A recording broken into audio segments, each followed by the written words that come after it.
I've gone from playing for fun and playing for enjoying it to now sitting here and calling it my job. Growing up, I didn't have any female role models. When the time came for me to play or be called upon, I was ready. There's plenty of coaches that you can go to for whatever you want to find out. I was you sitting there, and one day you can be me talking to the youngsters. When I get to see my impact on young girls and see how excited they get, it's a really cool thing for me to kind of see come full circle.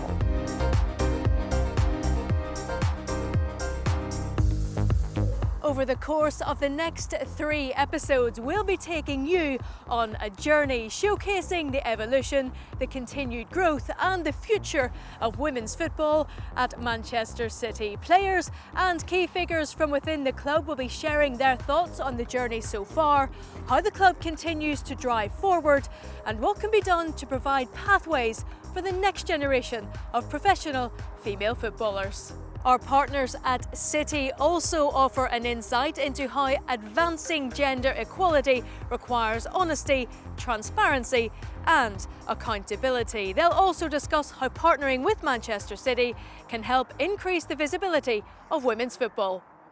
The club set up the women's team back in 1988 through the Community Foundation and the good work that was going on then, and I think we were probably one of the first clubs to do it.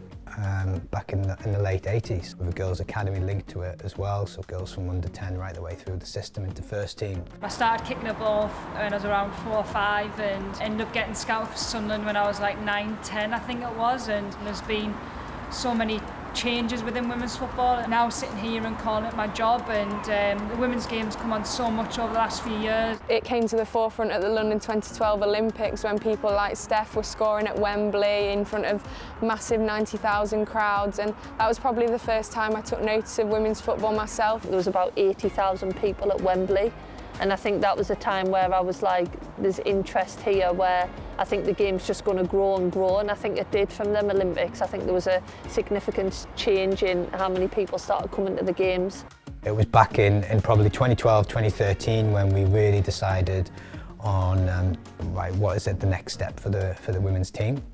Obviously we were under new ownership as a football club, and I think it was probably long overdue that we wanted to bring the club fully in-house and put them under the umbrella of Manchester City in its entirety, really. I remember Gavin at the time kind of telling us the plans and what they wanted to do, and I was just blown away by it, and yeah, from my part I had to put a lot of trust into what he was saying. It certainly lived up to all that hype. Obviously now I'm sitting here, I've been here 6 years, ultimately the chance to go and play professional football, to train every single day at facilities like this. Obviously to play for a club like Manchester City was an unbelievable opportunity. This football club's been built on providing opportunities for everyone, you know, boys, girls, men, women, those with disabilities, and having the women's team is critical. So we made that decision, and you know, the licence was accepted, our licence application was accepted, and we went on from there. Hi Carla, thank you so much for joining me. We've just heard from Gavin on the importance of bringing the women's team fully back into the CFG umbrella. Why did Citi choose to partner with Manchester City? Manchester City is pioneering progress for women's football. It's pushing boundaries and working to provide the best possible opportunity for all players to grow and perform, whether it's on or off the pitch. They provide equitable resources, opportunities, and facilities across both the women's and the men's team.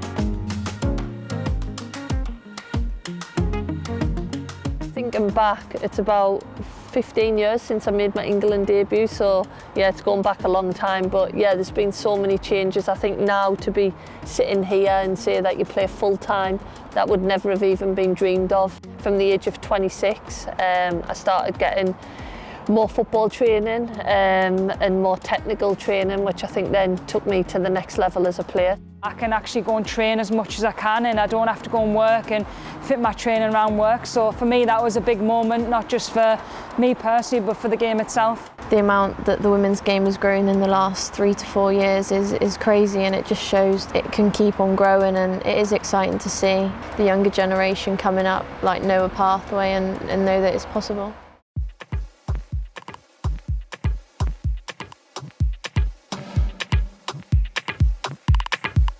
the integration with the men's team or the women's team is that important. It's just feeling part of one family and feeling they have the support and the professional support they need to develop the game. I think this is what matters. No matter if you're male or female, we want success and we want to bring medals and trophies, and we're all treated the same and given the right opportunities. We launched a campaign called Same City, Same Passion, and the objective was actually to break perceptions around the women's game, and what we said, very simply said, is it's not about men's football, it's not about women's football, it's just football. It had a tremendous impact on the reach, the engagement, the discovery as well, because we've exposed, the stories of our players, but also, the immense skills they have when they play to a lot more people.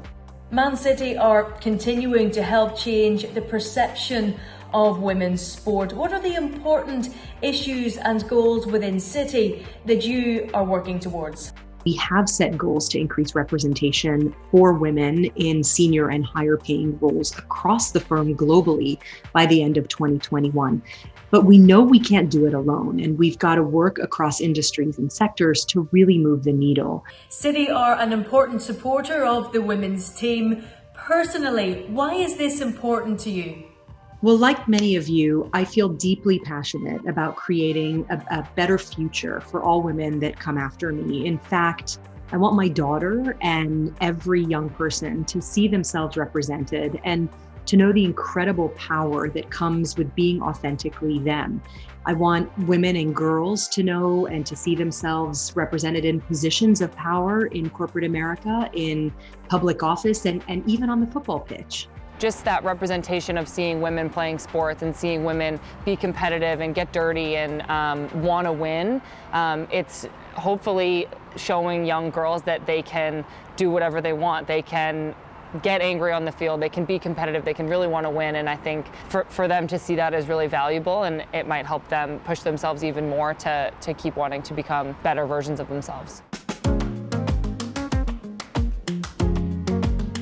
I think Buffon was a goalkeeper that was unbelievable at the time, won the World Cup, done everything. I'm lucky enough at the minute to obviously have KB, train with KB day in, day out. KB's an unbelievable goalkeeper, and I think she's led the way in England for such a long time that that's really important for me to now learn off and take her advice as much as I can, and she gives me the support that helps me perform, really, so it's nice to have that. My role model was always David Beckham growing up. I think there wasn't many females playing football, we're going back quite a few years, so it's great to see that the youngsters now do have female role models. I put soccer camps on and they've got Lucy Bronze, Steph Houghton, Karen Bardsley on the back of the shirt, and that's so great to see.